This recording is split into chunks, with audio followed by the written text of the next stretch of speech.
오늘 말씀에 나오는 유다의 지도자들은 하나님께 맡겨야 할 순간이 오자 불안해했습니다.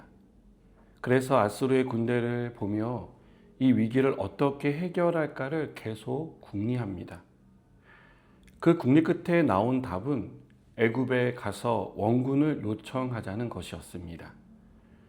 애굽은 아수르에 대항할 만한 힘을 가지고 있었기 때문입니다. 애굽에는 많은 군사와 병거 그리고 기병이 있었습니다. 애굽이 도와준다면 아수르를 이길 수 있다고 확신했습니다. 그러나 하나님은 위기를 해소하기 위해 애굽을 찾으려는 유다 지도자들에게 애굽으로 가지 말라고 말씀합니다. 애굽을 찾는다면 화가 임할 것이라고 경고합니다. 유다가 애굽을 찾는 것은 하나님이 아닌 애굽을 의지하겠다는 것을 의미하는 것이기 때문입니다. 이것은 하나님을 신뢰하지 않는 불신앙을 보여줍니다. 다른 사람도 아닌 하나님의 백성이 하나님이 아닌 애굽을 의지한다는 것은 있을 수 없는 일입니다. 위기를 만난 사람은 어떻게 위기를 빠져나갈지를 궁리합니다. 그리고 대부분, 언제나 그 궁리 끝에 얻는 답은 의지할 만한 대상을 찾는 것으로 나타납니다. 이것은 믿는 사람이나 믿지 않는 사람이나 크게 다르지 않다고 생각합니다. 보이지 않는 하나님보다 보이는 대상을 더 의지하게 되는 것은 우리의 오래된 습관이기 때문입니다.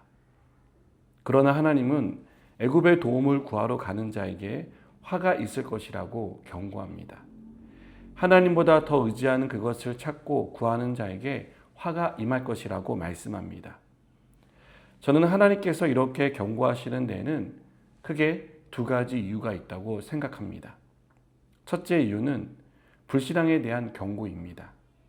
오랫동안 하나님을 믿어왔고 입버릇처럼 하나님을 신뢰한다고 말해왔는데 막상 위기가 닥치자 하나님을 믿지 못하는 불신앙에 대해 심판하겠다는 경고입니다.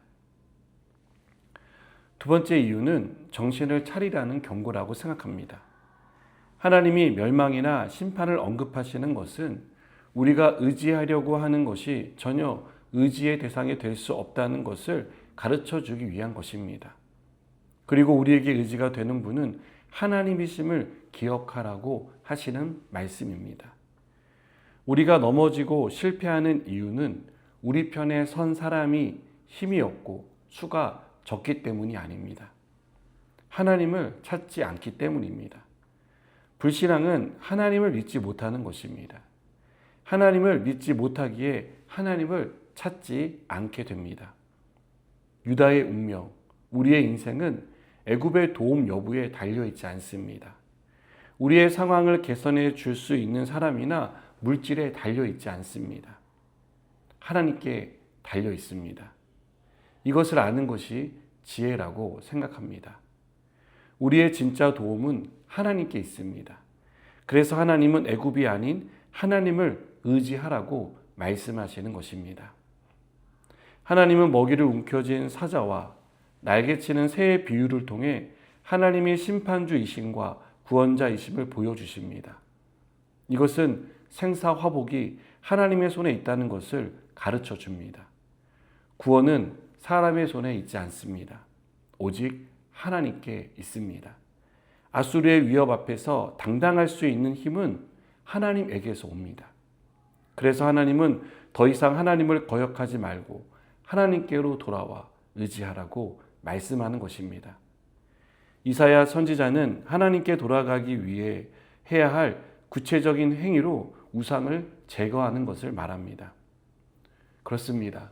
우리가 의지하는 그 우상들, 힘이든 물질이든 권력이든 사람이든 그 모든 우상을 버려야 합니다.